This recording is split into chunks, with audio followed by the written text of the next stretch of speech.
प्यारे बच्चों, उम्मीद है कि आप खैरियत से होंगे।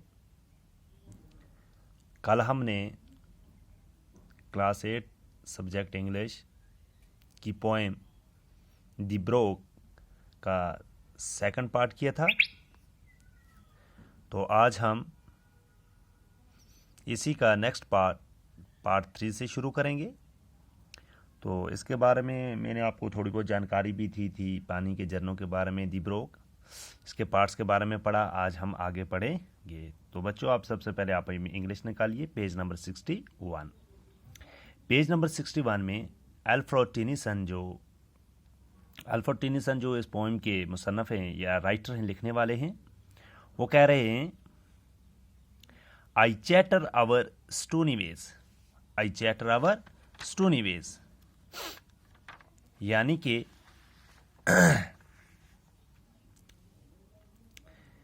इस पोएम के अंदर वो कह रहे हैं, I chatter over stony ways in little sharps and trebles, I bubble into eddying bays, I babble on the pebbles. तो बच्चों, आप मेरे साथ पढ़िए। ये कह रहा है, आई चैटर आवर स्टोनी वेज, पथरीले रास्तों के ऊपर से गिरती हुई, यानी कि पानी के झरने हैं वो पत्थरों से गिरते हैं, लकड़ियों से गिरते हैं, मिट्टी पे जाके गिरते हैं। I chatter over stony veg, जब मैं पथरीले रास्तों के ऊपर से गिरती हूँ। इन लिटिल शॉप्स एंड टेरिबल्स, आवाज़ें कभी ऊंची कभी धीमी चली जाती हैं। यानी कि पानी का झरना जब किसी सख्त पत्थर के ऊपर गिरता है तो आवाज़ ज़्यादा हो जाती है, और वो जब किसी मुलायम मिट्टी के ऊपर गिरता है तो उसकी आवाज़ कम हो जाती है। आई bubble into eddying beige, जाकर गिरती हूँ मैं गर्दाब नमा झाड़ियों में बनाती हुई बुलबुले। यानी कि पानी का झरना जब किसी ऊंची जगह से गिरता है, जब वो नीचे पानी ज़मीन के ऊपर पहुंच जाता है तो उसके बुलबुले आप ऐसे समझिए कि जैसे एक खेत पानी से भरा हो और उसके ऊपर बारिश बरस रही हो, तो उसके बीच में से वो छोटे छोटे जो दाने निकलते हैं उसको हम कहते हैं बुलबुले। क्या कहते हैं बच्चों? बुलबुले। आई बबल ऑन दी पेबल्स, और कभी करती शोर चली जाती हूँ मैं कंकरों के ऊपर से। कंकर मीन्स आपको पता है कि पानी के अंदर पत्थर होते हैं, छोटे छोटे मोटे हर एक किस्म के होते हैं। जब पानी उनके ऊपर से गुजरता है तो वो ज़्यादा शोर करता है। विद मैनी ए करो माई बिंग्स आई फ्रेट, ये कह रहा है, विद मैनी ए करो माई बिंग्स आई फ्रेट, घिसकाते किनारों को अपना बनाती हुई मैं उनको मोड़ देती हूँ।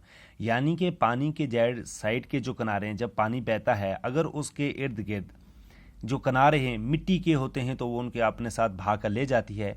अगर वो पत्थर के होते हैं उसके किनारे तो उनके साथ टकरा के वापस आ जाती है। बाई मैनी ए फील्ड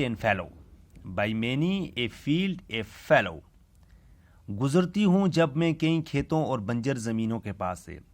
पानी कहता है कि जब मुझे बंजर ज़मीन में उसको कहते हैं कि जिस ज़मीन के अंदर हम कुछ अनाज उगा नहीं सकते। अनाज इसलिए उगा नहीं सकते क्योंकि उसके ऊपर पानी मैसर नहीं होता है। और जब पानी कहता है कि जब मैं बंजर ज़मीन के ऊपर से गुजरता हूँ, and many a ferry foreland set, चली जाती हूँ मैं कई सुंदर ज़मीनों के टुकड़ों के पास से। बहुत सारी खूबसूरतों ज़मीनों के पास से गुजरती हूँ, किसी को ज़मीन के किनारे से गुजरती हूँ, ज़मीन के बीच में से गुजरती हूँ। जब मैं गुजरती हूँ तो बड़ी खूबसूरत दिखाई देती हूँ। विद वेल्लो वीट एंड मैलो, बीद के पौधों और दूसरे जंगली पौधों हैं जो सजे। यानी कि जब मैं जंगल के दरख्तों से गुजरती हूँ तो मैं बहुत ज़्यादा क्या लगती हूँ।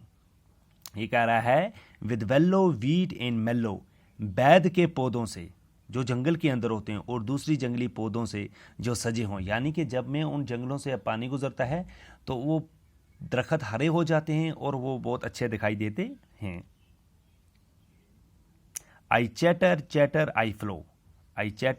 आई फ्लो, लगातार बोलती रहती हूँ जब मैं हूँ जाती। यानी कि पानी कहता है जब तक मैं चलती रहता हूँ तब तक मैं बोलता रहता हूँ।